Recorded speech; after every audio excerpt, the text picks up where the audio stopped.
Buenos días, mi nombre es Edison Castro, monitor del curso de Lógica y Representación, y vamos en este momento a explicar la sentencia de decisión if para el curso de Lógica. Entonces, ¿qué es la sentencia de decisión if? La sentencia de decisión if es la que se utiliza para comprobar que una condición lógica que nosotros tenemos según el problema sea verdadera o no. Entonces, en caso de que sea verdadera, esta sentencia de decisión nos ofrece dos caminos. Nos ofrecería un camino por acá, que podríamos llamar como camino verdadero, y nos ofrece otro camino por acá, que podemos llamar como camino falso. Y entonces encontramos dos bloques. A uno lo llamamos bloque if y al otro lo llamamos bloque else. Entonces, ese bloque if se va a ejecutar cuando la condición que tengo acá sea verdadera, y este bloque else se va a ejecutar cuando sea falsa, cuando no se cumpla la condición dada. Y esta cláusula else es opcional. ¿Listo? Es opcional.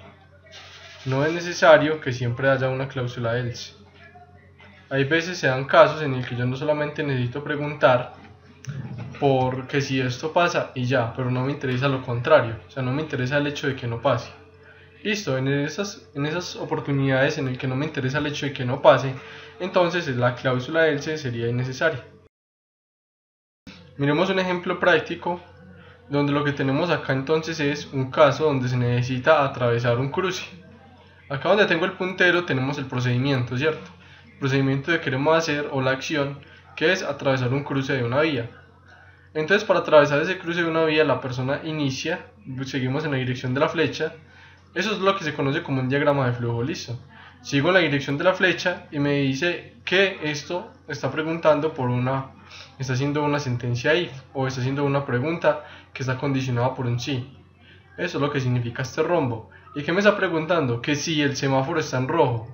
Y me tengo dos posibles caminos, como explicamos ahora. Tengo un camino por el no y tengo un camino por el sí. Entonces yo respondo según la situación en ese momento. ¿El semáforo está en rojo? No. ¿Qué debo hacer entonces? Esperar y vuelvo a preguntar si el semáforo está en rojo. Entonces, si miramos, me estoy quedando como en un ciclo, esperando hasta que el semáforo esté en rojo. Resulta que el semáforo ya cambió y ya se encuentra en rojo, entonces deja irse por el no y vamos a venirnos por el sí, y va a hacer otra pregunta, que si algún carro no frenó. Es decir, miramos si algún carro se saltó el semáforo en rojo. Y resulta que pasó que algún carro no frenó. Si algún carro no frenó, entonces me toca volver a esperar, y una vez que volví a esperar, vuelvo otra vez a mirar si el semáforo está en rojo, porque es posible que ya haya vuelto a cambiar, ¿cierto? En caso contrario, que el semáforo sí está en rojo y miro si algún carro no frenó y resulta que no, es decir, todos los carros pararon, entonces ¿qué voy a hacer? Cruzar. Listo, este sería como un ejemplo práctico comparado con la vida real del uso de la sentencia if. Ahora vamos a mirar entonces un ejemplo en código. Me están pidiendo acá que debo escribir un algoritmo que indique si un número es positivo o negativo. Entonces, ¿qué es lo primero que uno analiza? Uno primero siempre va a analizar qué es lo que necesita el usuario, ¿cierto? ¿Qué quiere el usuario? Saber si un número es positivo o negativo. Pero para eso, ¿yo qué necesito? Un número. Una vez que ya tengo subrayado el número, ya sé qué número es algo importante para mí. ¿Y qué tengo que hacer con ese número? Con ese número lo que tendría que hacer es mirar si el número es positivo, y en caso contrario de que no sea positivo, entonces obtendría que el número es negativo. Y acá ya en el código entonces vemos que se definió la clase principal, tenemos un comentario en el que está el problema que se está solucionando en el algoritmo, y nuestro método ejecutable, el void main. En el void main tenemos el popular ya scanner, que nos sirve para leer los datos, ¿cierto? Y que ya lo sabemos definir, y después sacamos un mensaje para que el usuario sepa qué es lo que se le está pidiendo. En este caso le estamos pidiendo un número a evaluar. Ese número a evaluar lo vamos a guardar en una variable entera que se llama número, y en consecuencia, como la variable es entera, lo vamos a leer con un nextInt, ¿cierto? Se lee según el tipo de variable. Luego aparece el conditional if, que es con el cual vamos a evaluar las condiciones. Entonces, ¿qué pasa? ¿Cómo es la estructura de este? Siempre va primero la palabra if y después entre paréntesis va la condición, que siempre tiene que tener una respuesta lógica, es decir, siempre tiene que ser posible determinar si la condición es verdadera o falsa. Solo puede dar esos dos valores. En este caso estamos preguntando que si el número es mayor o igual a 0. En caso de que el número sea mayor o igual a 0, va a significar entonces que el número va a ser positivo porque se va a ejecutar el bloque verdadero. Y en caso contrario, con el else, que indica un si no se cumple la condición, entonces se va a venir por el otro bloque, diciendo que el número es negativo. Esto porque si no fue positivo, ya por descarte va a ser negativo. Entonces este es un ejemplo ya pues básico de la sentencia if. Primero, algoritmo que lea dos números y determine cuál es el mayor. Voy a crear acá entonces un nuevo proyecto de Java al que le voy a llamar ejercicios if finish y voy a crear una clase para cada uno de ellos. Listo. Entonces voy a crear una nueva clase que se va a llamar como ejercicio 1. Le digo que me cree el main automáticamente y ya tengo este primero, un algoritmo que le da dos números y determine cuál es el mayor. Listo. Entonces volvemos a hacer lo mismo que hicimos ahora. ¿Qué necesito? Del usuario, necesito del usuario dos números, listo, y esos dos números el usuario necesita saber cuál es el mayor. Para eso entonces voy a volver a poner la clase scanner, la importo de Java útil, ya tengo como leer el teclado. Ahora lo que voy a hacer es leer los números, entonces voy a declarar una variable entera, número 1, que va a ser igual a sc.leer como entero. Y declaro aquí otra variable, número 2, que va a ser igual a sc.leer como entero. Ya tengo eso, pero recuerden que antes de eso es necesario preguntarle al usuario qué es lo que necesitamos, ¿cierto? Entonces, ¿qué es lo que necesitamos? Entonces, acá necesitamos un número. Entonces, le voy a poner usuario, digite el primer número. Y aquí en este otro le voy a usar usuario, digite el segundo número. Ya tengo los dos números. Ahora que tengo que determinar cuál es el mayor de ellos. Entonces yo voy a preguntar aquí una vez que si el número 1 es mayor que el número 2, entonces saque un mensaje que diga el número mayor es, y concateno con mi variable número 1, porque ese cumplió la condición.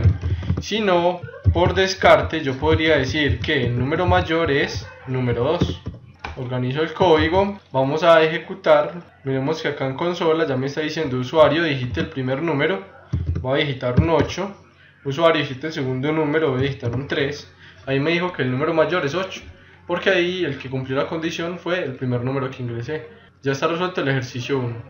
Bueno, entonces acá ya creé la clase para el ejercicio 2 y creé su main. En este ejercicio 2 lo que se nos pide es calcular el total que una persona debe pagar en una tienda de carros si el precio de cada llanta es 800 pesos, si se compran menos de 5 llantas, y de 700 si se compran 5 o más. Listo. Entonces, ¿qué necesitamos saber del usuario? ¿Cuántas llantas quiere comprar? Es decir, la cantidad de llantas. Entonces yo voy a preguntarle acá al usuario, usuario digite la cantidad de llantas a comprar. Listo. ¿Y eso qué voy a hacer? Esas cantidades de llantas, una variable que voy a llamar cantidad llantas, la voy a hacer igual a mi lector de teclado, el escáner, lea la cantidad de llantas que él necesita. Una vez tengo entonces ya el precio de llantas, procedo a hacer el si. ¿El si va a ser contra quién? Contra la cantidad de llantas. ¿Por qué? Porque mi algoritmo dice que si el precio de cada llanta es 800, si se compran menos de 5, y de 700 si se compran 5 o más. Entonces yo voy a preguntar que si la cantidad de llantas es mayor o igual a 5, entonces el precio de la llanta va a ser de 700. Entonces podríamos hacerlo de dos maneras: en una variable entera precio determinar el precio de la llanta para luego calcular, o calcularlo de una vez. Voy a hacerlo de las dos formas. Voy a definir aquí una variable precio y voy a decir acá que si la cantidad de llantas es esta, entonces el precio sería 700. O también pude haber sacado de una vez el mensaje que dijera el valor a pagar es igual a ¿quién? A mi cantidad de llantas multiplicado por 700. Listo, esa sería la otra opción. Esta la voy a dejar comentada, pero para que les quede ahí. Y acá, si no, hubiera dicho que el precio es igual a 800, y acá hubiera podido sacar algo muy recíproco a esto, pero multiplicando por 800. Como lo estoy haciendo por la forma 1, una vez ya terminé, entonces podría sacar acá un único mensaje donde voy a decir que el valor a pagar es lo que tenga cantidad de llantas por mi variable de precio. Vamos a probarlo. Ejecuto. ¿Qué me está preguntando? Usuario, digite la cantidad de llantas a comprar. ¿Cuántas llantas voy a comprar? Voy a comprar 5 para que me las cobren a 700, lo que haría un valor de 3500, que es correcto. Listo. Voy a volver a ejecutar. Me vuelve a preguntar el número de llantas. Voy a poner ahora que mi cantidad de llantas es 4. Me las cobra a 800 y 4 por 8 es 32, es correcto. Bueno, entonces aquí ya tengo el ejercicio 4 donde me están pidiendo que a dos números reales A y B y un símbolo S que va a ser un carácter que va a equivaler a un operador aritmétrico más, menos, por o dividido, debo imprimir el resultado de hacer la operación ASB. Listo. Entonces, ¿qué necesito del usuario? Ya me lo están diciendo muy claro, necesito un número A, un número B y el carácter S que va a equivaler a uno de estos caracteres como operación matemática. Entonces vamos a comenzar por ahí, por leer lo que necesitamos del usuario. Entonces, ¿qué necesitaríamos del usuario en este caso? Necesito del usuario, entonces le voy a poner usuario, digite el número A. Listo. ¿Y eso dónde lo voy a poner? Lo voy a poner en una variable que voy a llamar A y la voy a leer como un entero. Listo. Muy bien. Esto va a ser igual para el número B. Entonces voy a poner usuario, digite el número B y lo voy a guardar en una variable que se llame B. Ya lo tengo. Ahora me falta que la operación, me voy a copiar de nuevo el mensaje y voy a poner usuario, digite la operación. Pero pilas acá, que el escáner, si miramos acá, el escáner no tiene un xchart. El escáner no es capaz de convertirnos directamente a char. Lo más parecido que tenemos ahí sería convertirlo a un string. Entonces lo vamos a leer como un string. Entonces yo voy a poner un string, una variable string que se llama operación, va a ser igual a sc.next. Listo. Ya leí la operación, pero esa operación necesito convertirla en un carácter. Para convertir esa operación en un carácter, entonces declaro una variable carácter s y voy a decir que esa variable carácter s va a ser igual a la cadena que tengo en operación en la posición 0. Char t me devuelve el carácter que esté en esa posición. Carácter en 0 va a ser igual a lo que voy a guardar en S. Una vez ya tengo todo, ¿qué necesito hacer? Necesito preguntar qué es lo que el usuario quiere que haga. Entonces voy a declarar una variable acá que la voy a llamar resultado. Listo. Y voy a comenzar a preguntar que si S es igual a un más. Si S es igual a un más, ¿qué entonces voy a hacer? Entonces el resultado será igual a ser ¿quién? A más B.